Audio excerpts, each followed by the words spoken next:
ಸಾಗರ ಪಟ್ಟಣದ ಉಪವಿಭಾಗಾಧಿಕಾರಿಗಳ ಕಚೇರಿ ಎದುರು ಹವಾಮಾನ ಆಧಾರಿತ ಬೆಳೆ ವಿಮೆ ಅತ್ಯಂತ ಕಡಿಮೆ ಮೊತ್ತ ರೈತರ ಖಾತೆಗೆ ಜಮಾ ಆಗಿರುವುದನ್ನು ಖಂಡಿಸಿ ಸಾಗರ ಪ್ರಾಂತದ ಅಡಿಕೆ ಬೆಳೆಗಾರರ ಸಂಘದಿಂದ ಪ್ರತಿಭಟನೆ ಹಮ್ಮಿಕೊಳ್ಳಲಾಯಿತು.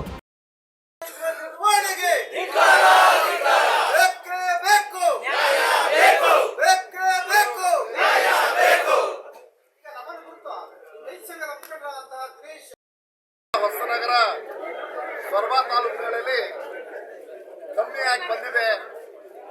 ಹಿಂದೆ ಮಳೆ ಕಮ್ಮಿ ಆದಂತ ಸಂದರ್ಭದಲ್ಲಿ ತಾಲೂಕಿನಲ್ಲಿ 2000 ಮಿಲಿಮೀಟರ್ ಮಳೆ ಬಂದಂತ ಸಂದರ್ಭದಲ್ಲಿ ಸಮಾಧಾನಕರವಾದಂತ ರೀತಿಯಲ್ಲಿ ಪರಿಹಾರ ಸಿಕ್ಕಿತ್ತು.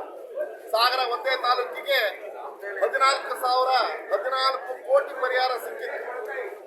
ಆದರೆ ಮಳೆ 3,500 ಮಿಲಿಮೀಟರ್ ಮಳೆ ಬಿದ್ದಂತ ಈ ವೇಳೆ ಸಾಗರ ಪ್ರಾಂತ್ಯ ಅಡಿಕೆ ಬೆಳೆಗಾರರ ಸಂಘದ ಅಧ್ಯಕ್ಷ ವ.ಸಂ. ರಾಮಚಂದ್ರ ಭಟ್ ಅವರು ಮಾತನಾಡಿ, ಹವಾಮಾನ ಆಧಾರಿತ ವಿಮೆ ಅವೈಜ್ಞಾನಿಕ ನಿರ್ವಹಣೆಯಿಂದ ಶಿವಮೊಗ್ಗ ಜಿಲ್ಲೆಯ 89,611 ರೈತರಿಗೆ ಅನ್ಯಾಯವಾಗಿದೆ ಎಂದು ಆಕ್ರೋಶಪಡಿಸಿದರು.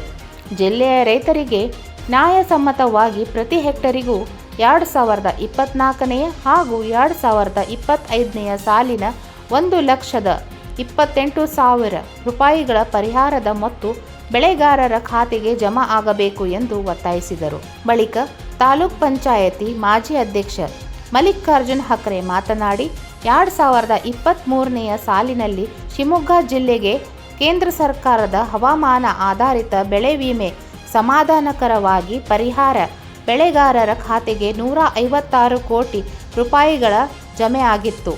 ಇದು ತೃಪ್ತಿಕರವಲ್ಲದಿದ್ದರೂ ಸಮಾಧಾನವಾಗಿತ್ತು ಎಂದರು.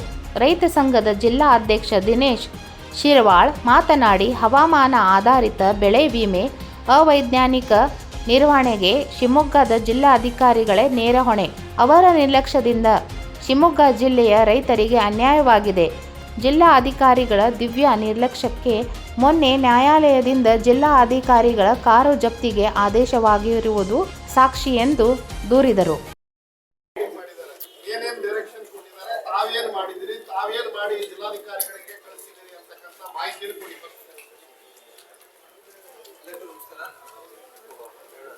ಈ ಒಂದು ಸಭೆಗೆ ಸಂಬಂಧಪಟ್ಟಾಗೆ ಈಗ ತೋಟಗಾರಿಕೆ ಇಲಾಖೆಯಿಂದ ನಾವು ಟರ್ಮ್ ಶೀಟ್ಗಳನ್ನ ಕಳೆದ 3 ವರ್ಷ ಮಾಡಿರೋದು 2 ವರ್ಷ 14 ಕೋಟಿ 21 ಲಕ್ಷ ಮೊದಲನೇ ವರ್ಷ 22-23 ಬಂದಿದೆ.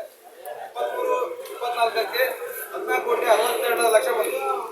ಆಮೇಲೆ ಈ ವರ್ಷ 9 ಕೋಟಿ 63 ಲಕ್ಷ ಪೇಔಟ್ ಬಗ್ಗೆ ಕ್ಲೈಮ್ಸ್.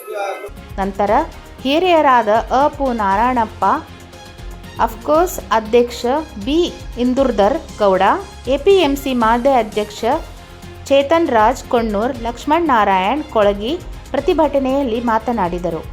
ಈ ಸಂದರ್ಭದಲ್ಲಿ ಶಶಿಧರ್ ಹರ್ತಾಳ್, ಆರ್.ಎ. ಸಗಿರಿ, ರಜನೀಶ್ ಹೆಗಡೆ, ಯು.ಎಚ್. ರಾಮಪ್ಪ, ಎಲ್.ಟಿ. ತಿಮ್ಮಪ್ಪ, ಇ.ಡಿ. ಶ್ರೀಧರ್, ರಾಜೇಂದ್ರ ಖಂಡಿಕಾ, ಹೊಳಿಯಪ್ಪ, ಮಂಜಪ್ಪ ಹಿರೇನಲ್ಲೂರ್, ರವಿಕುಮಾರ್ ಗೌಡರ್, ದಿನೇಶ್ ಬರದ್ವಳ್ಳಿ, ಕೆ.ಎಸ್. ವೆಂಕಟಗಿರಿ, ಪ್ರವೀಣ್ ವಕೀಲರು ಮೊದಲಾದವರು ಉಪಸ್ಥಿತರಿದ್ದರು.